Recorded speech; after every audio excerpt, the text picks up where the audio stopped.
আজকে আমি রান্না করব শোল মাছ ভুনা। এর জন্য এই যে মাছগুলোকে প্রথমে আমি লবণ হলুদ মাখিয়ে 10 মিনিট রেখে দিব। এরপরে প্রয়োজনীয় যে মশলা, টমেটো কুচি, আদা রসুন, পেঁয়াজ কুচি এগুলো সব রেডি করে নিয়েছি।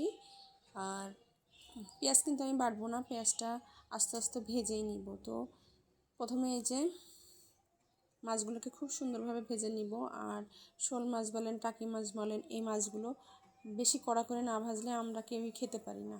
মাছ না ভাজলে খেতেই পারি না, তবে এই মাছগুলো মানে একবারে লাল লাল করে না ভাজলে আমরা এই মাছগুলো একবারে মুখেই দিতে পারি না। তো এই যে মাছগুলো খুব সুন্দর করে ভেজে নিয়েছি।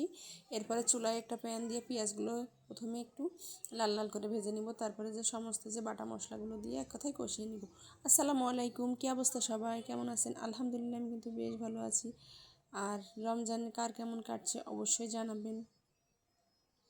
আর রমজান আসলে আসলে চারিদিকে অন্যরকম একটা পরিবেশ তৈরি হয়, সব কিছু যেন সন্ধ্যার পরে আর সন্ধ্যার আগ দিয়ে তো আমার কাছে ঈদ ঈদ মনে হয়। তো কে কীভাবে রমজানটা কাটাচ্ছেন অবশ্যই জানাবেন। আর এই যে এদিকে কিন্তু আমি একে একে সমস্ত প্রকার মশলা দিয়ে মশলাটাকে কষিয়ে নিব। আর রমজানে আসলে আমাদের প্রত্যেকেরই উচিত শুধু নিজেরা খেলে হবে না, আশেপাশে মানুষ যারা রান্নাবান্না করতে পারছে না তাদের দিকে একটু খেয়াল রাখতে হবে। তো এই যে কথা বলতে বলতে আমার মশলা কিন্তু কষিয়ে নিয়ে হয়ে যাচ্ছে।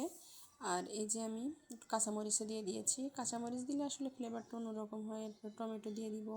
আর মশলাটা একটু ধরে ধরে লাগছিল নিচ থেকে, এই জন্য আমি একটু পানি দিয়ে কষিয়ে নিব। তো রমজান এই যে দেখতে দেখতে কিন্তু আজকে কিন্তু 3টা রোজা হয়ে যাবে। আর রোজা আসলে আসে মনে হয় যে কীভাবে যে একটা মাস চলে যায় আমরা কিন্তু বুঝতেই পারি না। আর এই যে মাছগুলো দিয়ে সাথে একটু নাড়াচাড়া করে আমি ঝোলের পানি দিয়ে দিব। তো আসলে যে যেখানে আছে রমজানটা সবার ভালো কাটুক আলহামদুলিল্লাহ। আর আমাদের নিজেদের সামর্থ্য অনুযায়ী আমরা আশেপাশের মানুষজনদেরকে একটু হেল্প করার চেষ্টা করি। আর এই যে ঝোলের পানি দিয়ে দিয়েছি। আর মাছে কিন্তু পানিটা দিয়ে কিন্তু খুব বেশিক্ষণ টাইম লাগে না। আর এরই মাঝে এই যে আমার ঝোল ফুটে এটা কমে এসেছে, আর কিছুক্ষণের মাঝে আমি নামিয়ে নিব এটা। আর শোল মাছ খেতে কে কে পছন্দ করেন কারা কারা অবশ্যই জানাবেন।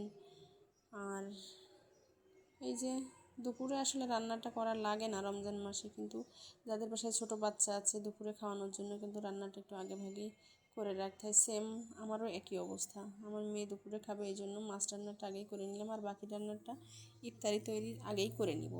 তো এই যে আমার মাছ রান্না কিন্তু রেডি একবারে। আর এই শোল মাছটা কিন্তু আমি ঢাকা থেকে কিনি নাই, এটা আমার বাসায় গেস্ট আসছিলো তারা নিয়ে এসেছিলো।